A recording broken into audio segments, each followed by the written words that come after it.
dunking with the no-names. N.B.A.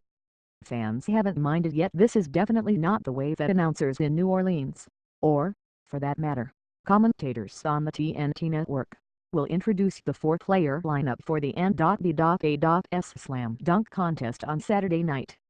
Please welcome Aaron Gordon, who has averaged 8.8 points per game in 3 seasons for the Orlando Magic. Derek Jones Jr., who has scored the total of 11 points in 7 games for the Phoenix Suns.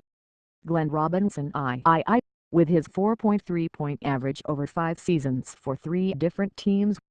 And DeAndre Jordan, the one name casual fans should know, with his per-game averages of 8.9 points and 10 rebounds in 9 years with the titleless Los Angeles Clippers.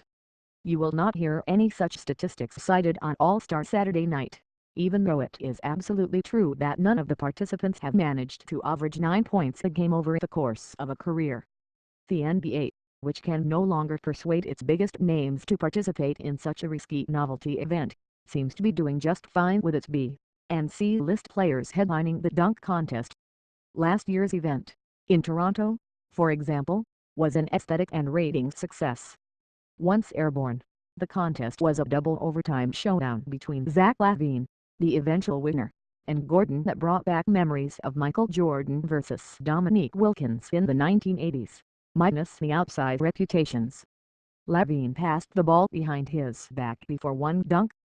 Gordon rooted it through his legs on a reverse dunk. According to the Associated Press, the telecast drew 7 million viewers at its peak, the highest total for any cable show that night. A dunk contest among LeBron James, Russell Westbrook, Blake Griffin and John Wall would surely attract a larger audience. But the event requires too much rehearsal and too many hard landings for such a commitment by established superstars.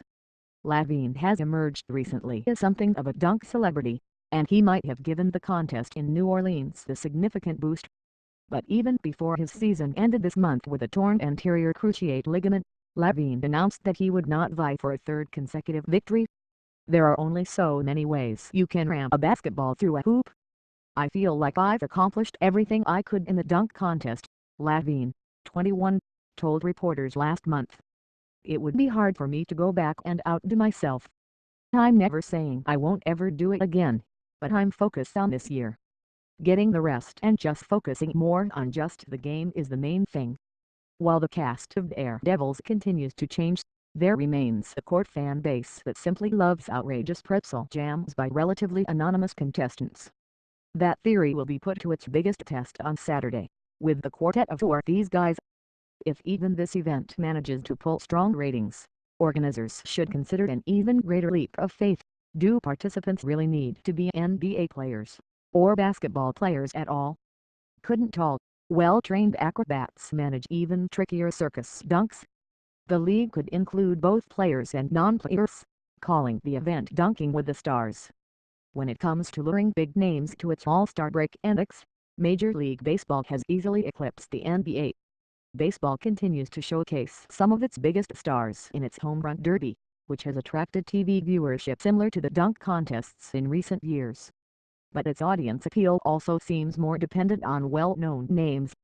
Giancarlo Stanton beat such notables as Robinson Cano and Todd Frazier in 2016, when the Derby drew 5.5 million viewers, according to the Sports TV ratings website. Viewership was higher in 2015, at 7.1 million, when Chris Bryant and Anthony Rizzo of the Chicago Cubs joined the festivities. It may be that baseball's stars are more easily persuaded to participate in the home run derby because the contest requires little practice and, unlike the dunk contest's reliance on judging, is decided by a simple, objective standard: how many baseballs are knocked over the wall. Still, even such a straightforward event requires a great deal of energy and is not tailored for frazzled veterans.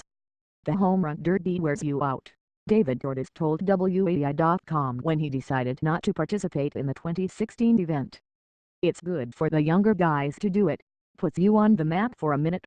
It takes everything out of you. You definitely have to be in your 20s to do it. That goes double for the dunk contest.